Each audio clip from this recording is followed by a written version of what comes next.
from Washington. Delegate Wampler, you have the floor. Thank you, Madam Speaker. Members, apologize if I look a little haggard today.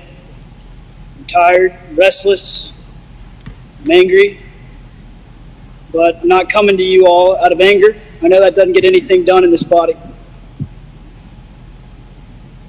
Madam Speaker, I made a speech yesterday, stood up, spoke against some legislation that I feel strongly against and I'm opposed to. I think that's my job as a delegate, to speak to the bills that are before this body.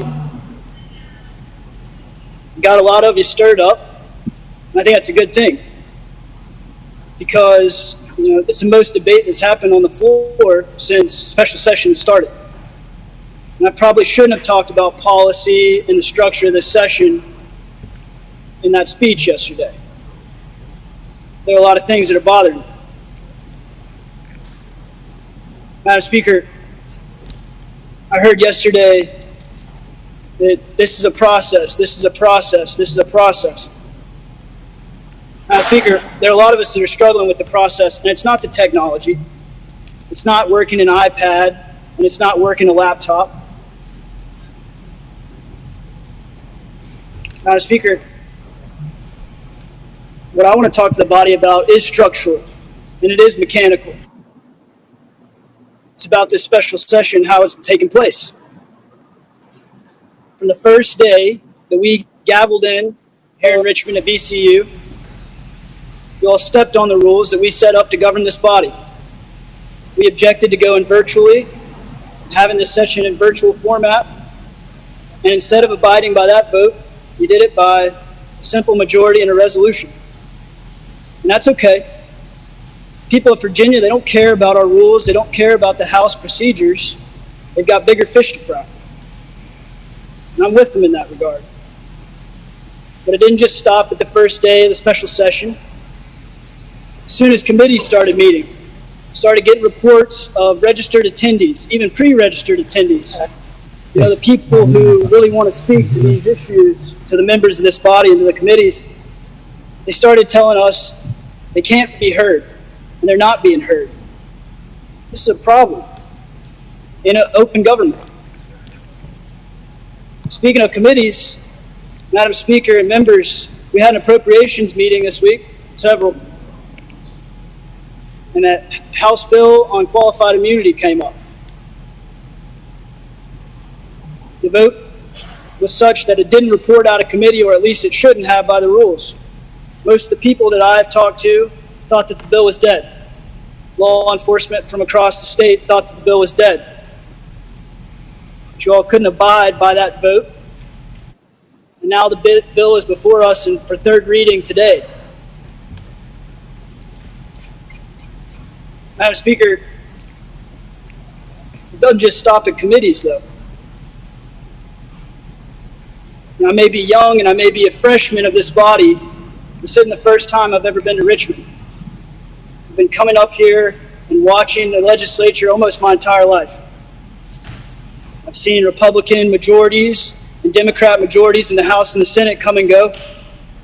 I've seen Republican governors and Democratic governors come and go.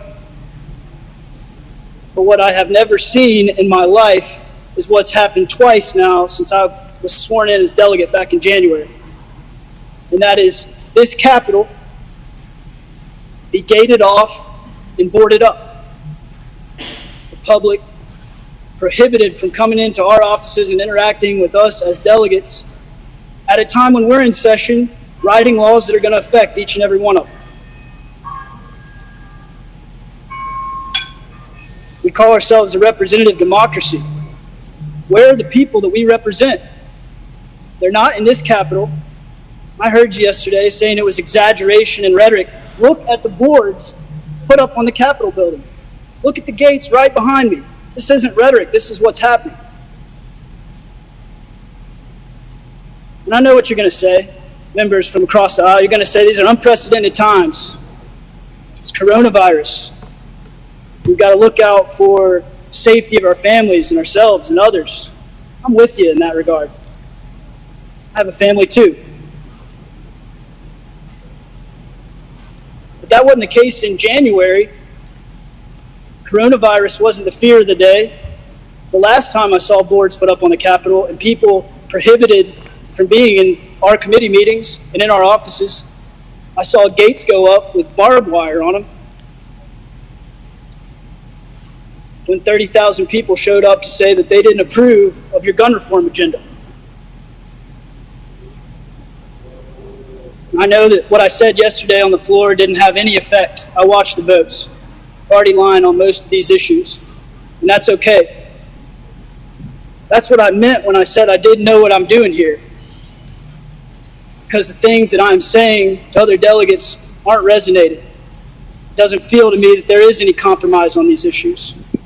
You've got to figure out exactly where you want to go, and you're going there. The state is completely controlled by the Virginia Democrats right now. In the House, in the Senate, Attorney General's office, and the governor's mansion for now. People are looking to you for leadership. I won't cast any criticisms further than what I have done. Madam Speaker, I say that a government without the people there at this process, at our sessions, to talk to us, is no government at all. We shouldn't take another vote in this body until this Capitol is reopened. People are allowed to be here and watch what we're doing in person, not virtually. Thank you, Madam Speaker. I hope we can make that happen, if not for special, but for the regular session in January. Thank you, members, for listening to me.